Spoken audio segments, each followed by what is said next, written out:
அன்பானவர்களே, அன்பு வணக்கங்கள்.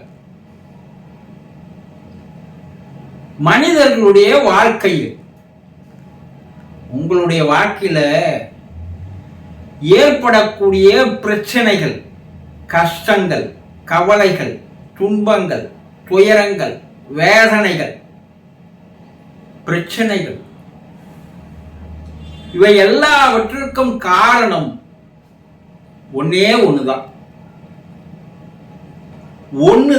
இந்த பிரச்சனைகளை எல்லாம் கொண்டு வந்து உங்களை சிறையில் அடைத்து வைக்கின்ற வேலையை செய்கிறது. அது என்னங்க? மனம் என்ற ஒன்றுதான், வேறு ஒன்றுமே இல்லை. விலங்குகளுக்கு எதை பற்றியும் கவலை இல்லை. ரிஷிகள், முனிவர்கள், யோகிகள், சித்தர்கள், அவதாரங்களுக்கு அவர்களுக்கு எதை பற்றியுமே கவலை இல்லை.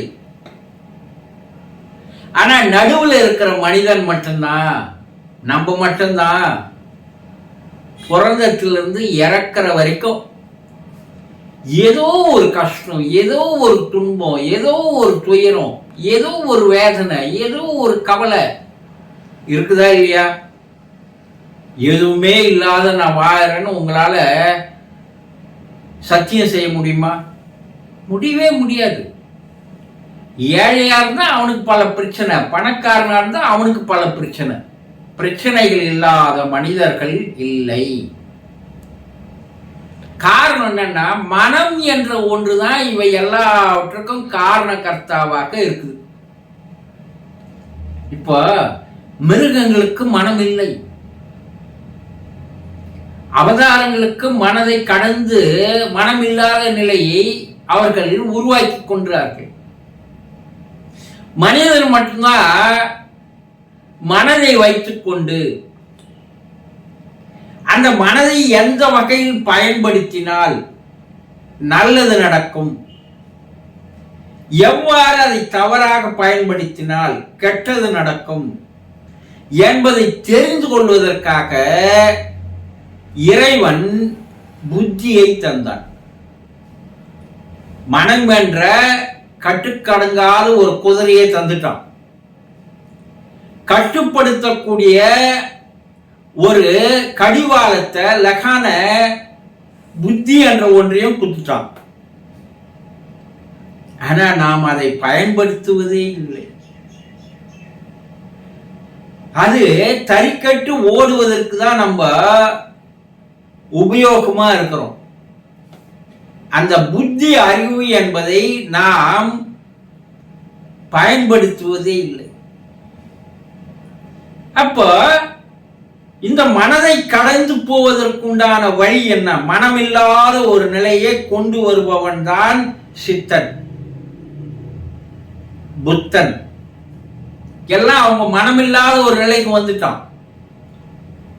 அதனால அவர்களை தெய்வமாக வணங்குகிறோம் இல்லையா?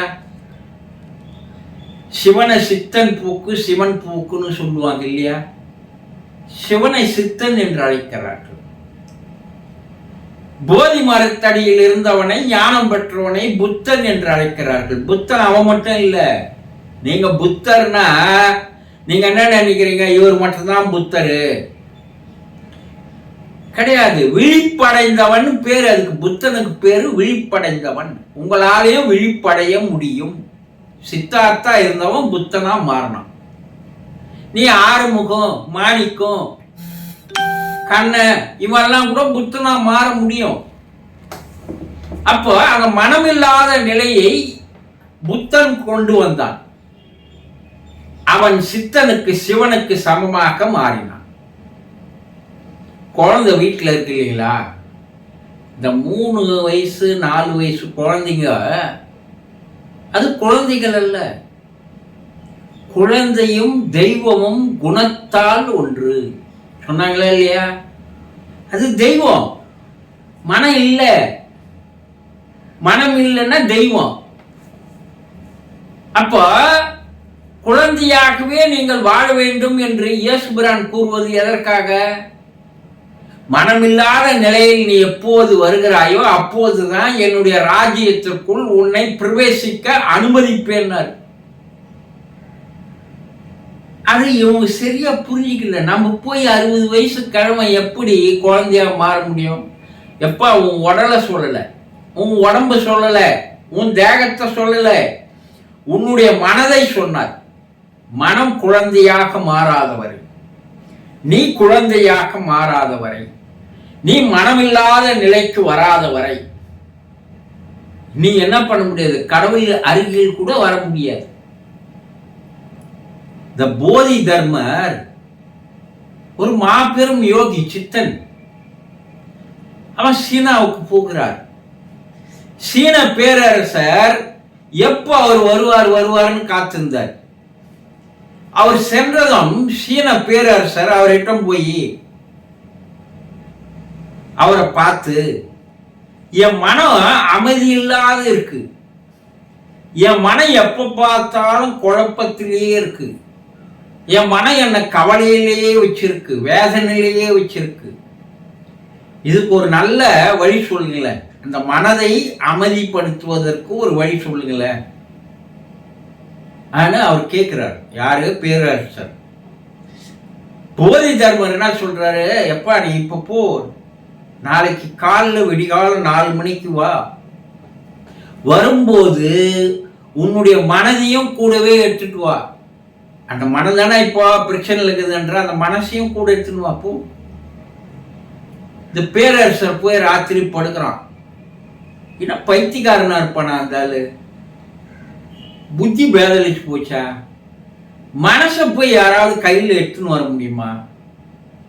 ஆனா அந்த ஆள்கிட்ட ஏதோ ஒரு வசீகரம் இருக்கு, ஒரு ஒளி இருக்கு. நம்ம அங்க போனாவே ஒரு மாதிரி பிளசண்டா அமைதியா மாறிடுறோமே. ஏதோ இருக்கு, இல்லாத சொல்ல மாட்டார். காலையில போ 4 மணிக்குன்னு, இரவு முழுவதும் தூங்காத 4 மணிக்கு போறார். வாப்பா இன்னும் மனச கூட எடுத்துன்னு வந்துட்டியா அனு கேட்கிறார். பேரரசர், என்னங்க நீங்க, மனம் நான் இங்க இருக்கும்போது மனம் இங்க தானே இருக்கும், நான் எப்படி அதை அரண்மனையில வச்சுட்டு வர முடியும் அனு கேட்கிறார். கரெக்டுப்பா, நல்லா பதில் சொல்ற. சரி, கண்ணை மூடி உனக்குள்ளதான் அந்த மனம் இருக்குன்றல, அந்த மனம் எங்க இருக்குது கண்டுபிடிச்சு எனக்கு சொல்லு, நான் அதை அமைதிப்படுத்துறேன்றார். இவர் கண்ணை மூடிக்கின்னு மனம் எங்க இருக்குதுன்னு தேடுறாரு. யாரு? பேரரசர். கண்டுபிடிக்க முடியுமா? மனம் என்றது ஒரு அங்கமா, ஒரு உறுப்பா? கிடையாது. அது ஒரு ஃப்ரீக்வன்சி, ஒரு அலைவரிசை. அவர் ரொம்ப ஆழ்ந்து எங்க இருக்குது, இதயத்தில் இருக்குதா, நுரையீரல் இருக்குதா, எந்த இடத்துல இருக்குது, அது இது உள்ளவே ஆழ்ந்து பார்க்கிறார். 1 மணி நேரத்துக்கு அப்பால் கண்ணை திறக்கிறார். மனம் எங்க இருக்குதுன்னு தெரியலீங்க. இப்போ 1 மணி நேரம் நீ உள்ள தேடினிய, அப்போ மனம் முன்ன இருந்த மாதிரி இருந்ததா? இல்ல. அப்போ ஒரு அமைதி நிலை ஏற்பட்டது. அப்ப நான் அமைதியை உங்களுக்கு கொடுத்துட்டேன் இல்லையா அனு கேட்கிறாரு. ஆமா, எப்ப நீ எப்போது உள்ளே நீ போகிறாயோ அப்போது மனம் தானாக அமைதியான நிலைக்கு தானாக வந்து விடும். இத புரிஞ்சிக்கோ. நீ மனசு வெளியே அலைப்பாய விடுற, அதை உள்ள கொண்டு போ, மனம் தானாக அமைதியாக்கிவிடும். அப்ப நம்முடைய உள்ளே இருக்கின்ற நம்முடைய ஆன்மாவை மறைக்கின்ற, நம்முடைய தெய்வ நிலையை, தெய்வீகத்தை மறைக்கின்ற ஒன்று வானம் இருக்கு, ஆகாயம் இருக்கு, ஆகாசம் இருக்கு. ஆனா வானத்தையும் ஆகாசத்தையும் பார்க்க முடியாத அளவுக்கு மேகங்கள் என்ன பண்ணுது? மூடி மறைக்குது. இந்த மேகங்கள் தான் நம்ம எண்ணம்.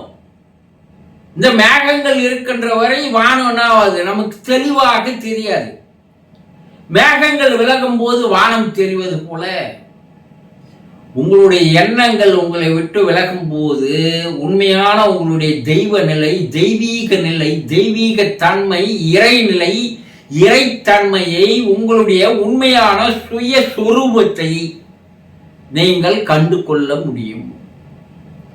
இதை நாங்க சித்தர், யோகிகள், முனிவர்கள், ரிஷிகள், அவதாரங்கள் எல்லாம் என்ன சொன்னா, எப்பா தெய்வம் என்பது எங்கேயும் இல்லை, நீ ஓடி தேடி அலையாத, காலத்தை வீணாக்காத, அது உனக்குள்ளேயே இருக்கு.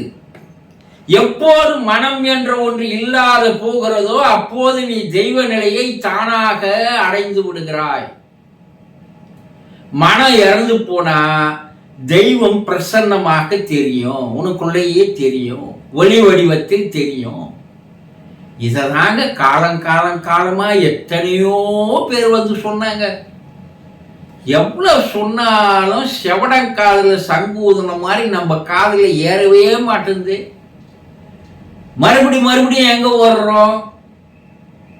கோயில்களுக்கு ஓடுறோம், பல உருவங்களை வணங்குறோம், பல கடவுள்களை வணங்குறோம். நீ மனம் என்ற ஒன்று அழுக்கு மூட்டையை நீ சுமந்துக்கின்னு நீ போனா அந்த தூய்மையான தரிசனம் உனக்கு கிடைக்காது. மனம் இல்லாத நிலை எப்போது வருகிறதோ அப்போது உன் தெய்வ நிலையை, தெய்வீக தன்மையை நீயே உணர்ந்து கொள்வாய். நீ தெய்வம்தான், நீ கடவுள்தான் என்பதை கண்டு கொள்வாய். அதற்கு ஒரே வழி தியானம் என்ற ஒன்றை தவிர வேறில்லை. மனதை உள்நோக்கி ஆராய்ச்சி செய்ய செய்ய அந்த மனமானது படிப்படியாக தன்னுடைய வேகத்தை, தன்னுடைய பித்தலாட்டத்தை, தன்னுடைய கொடூரமான நடனத்தை கொஞ்சம் கொஞ்சமா அது என்ன ஆகும்? குறைக்க ஆரம்பிக்கும்.